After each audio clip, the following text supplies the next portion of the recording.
मला खासदारकीत इंटरेस्ट नाही, मला आमदारकीत इंटरेस्ट आहे. मी ते बघितलं उद्धवजी ठाकरे त्यांचा फोन घेतला आणि माझ्या खिशात ठेवला. थांब रे तू थांब जरा, थांबा ना, रोजच आहे तुमच्या जेवणाचं. रावण पण निवडून आला होता आणि काही काही पैसे करता कुणाच्या जाऊन लग्नात नसतील, कुणाला वाढायला बसतील, काही करतील. या व्हिडिओचे सहप्रायोजक आहेत Soham developers, we build for future. Shitole crystal, Shitole heights आणि शितोळे पार्क असे 1 ते 3 बेडरूम्सचे वारजे कर्वेनगर भागातील स्मार्ट होम्स, जिथे तुमचे भविष्य होईल सुरक्षित. अंजनी लॉन्स मंगल कार्यालय, कोंडवे धावडे, पुणे. पार्किंग, जेवणाचा स्वतंत्र हॉल आणि वधूवरांच्या सुसज्ज खोल्यांसह बजेटमध्ये असलेले एकमेव खात्रीशीर मंगल कार्यालय. मी विचार करत होतो काय करावं. 2019ची निवडणूक लागली. आम्ही अनेकांचा विचार करत होतो. मंगलदास बांदल पण मला म्हणलं होतं दादा आपलाही विचार करा. इतरांनी पण अनेकांनी सांगितलेलं होतं. आम्ही त्याच्यामध्ये विलास लांडेचा विचार करू पाहत होतो. प्रदीप कांतला मी सांगितलेलं होतं, पण प्रदीप कांत म्हणला मला खासदारकीत इंटरेस्ट नाही, मला आमदारकीत इंटरेस्ट आहे. त्याच्यामुळे तिथं ते बारगळलं. अशा अनेक दिलीपरावांना मी विनंती केली, वळसे पाटलांना, दिलीपराव बाद झालं ना आता इथं महाराष्ट्रामध्ये, आता जावा दिल्लीला, तुमची गरज आहे. म्हणले दिल्लीला नाही. आणि मग काय करावं असाच मुंबईच्या घरी बसलो होतो आणि आपल्या धनंजय मुंडे यांचा विरोधी पक्षाचा बंगला B3 किंवा B4 हा तिथं होता. आणि मी सहज माझे डॉक्टर अमोल कोल्हेंची म्हणजे ओळख होती. मी त्यांना फोन केला, डॉक्टर तुम्ही यावेळेस खासदारकीला उभं राहता का?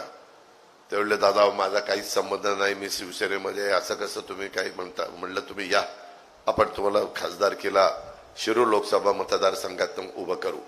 आणि तशा पद्धतीने मी बोलवल्या उद्धवजी ठाकरे साहेबांना ती बातमी कळली. उद्धवजींचे सारखे फोन यायला लागले त्यांच्या फोनवर. मी ते बघितलं उद्धवजी ठाकरे त्यांचा फोन घेतला आणि माझ्या खिशात ठेवला. म्हणलं ते गप्पा आता तुम्ही. मस्तपैकी आम्ही आमच्या घरी जेवलो आणि धनंजयला सांगितलं 4 वाजता प्रेस लाव. आणि मी प्रेसला घेऊन गेलो आणि तिथं जाहीर केलं डॉक्टर अमोल कोल्हे हे राष्ट्रवादी काँग्रेस पक्षाचे शिरूर लोकसभा मतदारसंघाचे उमेदवार. त्यांनी सांगितलं का मी फक्त प्रचार करणार, बाकीचं जे काही कार्यकर्ते जे काय असेल ते सगळं तुम्ही बघायचं. हा म्हणलं आम्ही आमचं दिलीपराव सगळे आम्ही बघू, तुम्ही काय काळजी करू नका, तुम्ही फक्त प्रचाराला वेळ द्यायचा, आपण जीवाचं रान करू. आणि त्यावेळेस खरं तर तुम्हाला सगळ्यांना माहिती आहे की आपल्या महिला वर्ग मोठ्या प्रमाणावर मराठी मालिका बघत असतं किंवा हिंदी पण मालिका. म्हणजे एक वेळ नवऱ्याला जेवायला घालायला उशीर करतील पण मालिका सोडणार नाही. थांब रे तू थांब जरा, थांबा ना, रोजच आहे तुमच्या जेवणाचं. जरा बघते ना, मी चालली ना आजची सिरियल, मला बघायला नको का?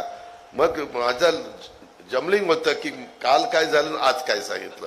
तर जेव्हा आम्ही पण गप्पा बसतो, बाबा तू बघ नंतर जेवायला घाल, पण घाल जेवायला. मित्रांनो गमतीचा भाग जाऊ द्या, परंतु त्यावेळेस छत्रपती संभाजीराजांची भूमिका फार गाजलेली. हे सगळं करत असताना ती भूमिका गाजली. आपल्या इथं काय होतं, आपल्या इथं लोकांनी एखादा चित्रपट बघितला, एखादी मालिका बघितली, तर लोक त्या व्यक्तीला त्या मालिकेतनच बघायला लागतात. मला आठवतंय तिथं रामायण महाभारत आलं आणि त्यावेळेस ती सीता, राम आणि लक्ष्मणाचं ज्यांनी काम केलं, लोक ते जातील तिथं पाया पडायचे. सीतामाई आली, राम आले आणि नंतर ते निवडणुकीला उभं राहिले, तिघही निवडून आले भरपूर मतांनी. म्हणजे एवढे लोक त्याच्यात इन्व्हॉल्व होतात. त्याचा फायदा निश्चितपणे मागच्या वेळी शिवाजीराव आढळरावांचं काम चांगलं असताना पण रावण पण निवडून आला होता. Soham developers, we build for future. Shitole crystal, Shitole heights आणि शितोळे पार्क असे 1 ते 3 बेडरूम्सचे वारजे कर्वेनगर भागातील स्मार्ट होम्स, जिथे तुमचे भविष्य होईल सुरक्षित. रावण पण निवडून आला होता. आणि हे कोण सांगतोय? मंगलदास बांधल सांगतोय. म्हणजे लक्षात ठेवलंय बारकाईनं.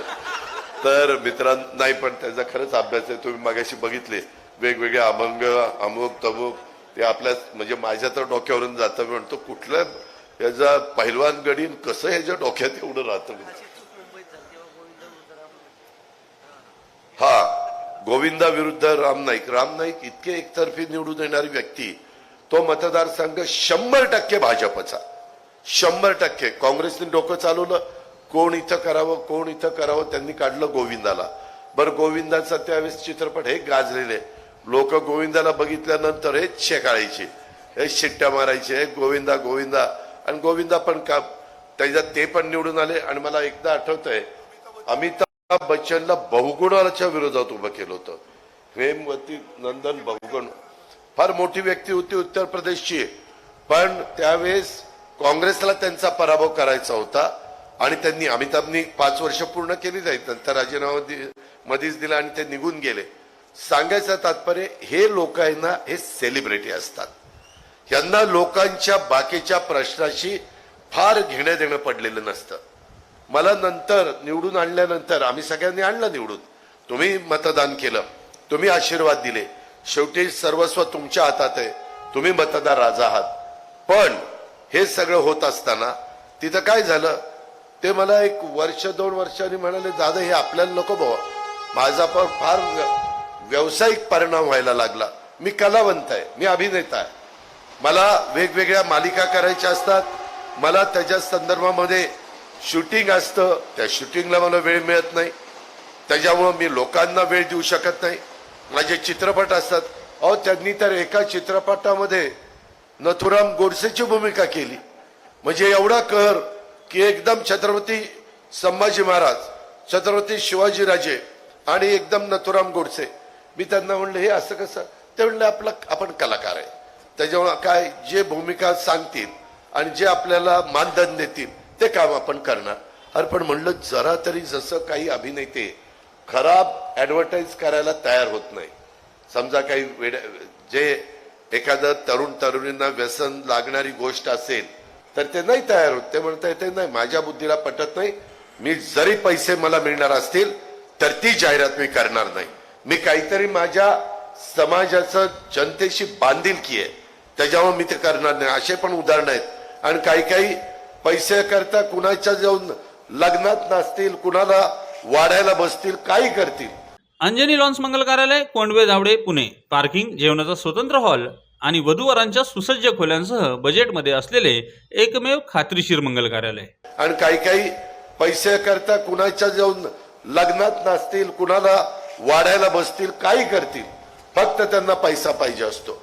आणि ते तेवढा पैसा मिळाला की कुणाच्याही वरातीत नाचत बसतात, काही म्हणजे ते जे सांगितलं ते करत असतात. नाहीतर म्हणतील अजित पवारांनी कलाकारांचा अपमान केला. तसं नाही, कलाकार तर दिग्गज आहेत, त्यांच्याबद्दल आम्हाला आदरच आहे. सांगायचं तात्पर्य, त्यांना मी नंतर एवढं समजावून सांगितलं,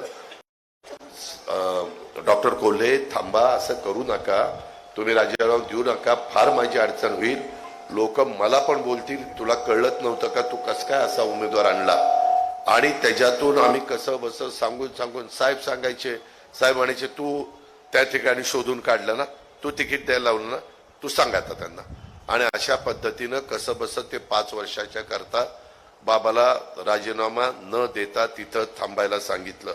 मित्रांनो, त्याच्यामध्ये किती वेगवेगळ्या प्रकारच्या त्यांनी भूमिका केल्या आणि किती वेगवेगळे डायलॉग मारले, तरी ते कलावंताचं काम आहे.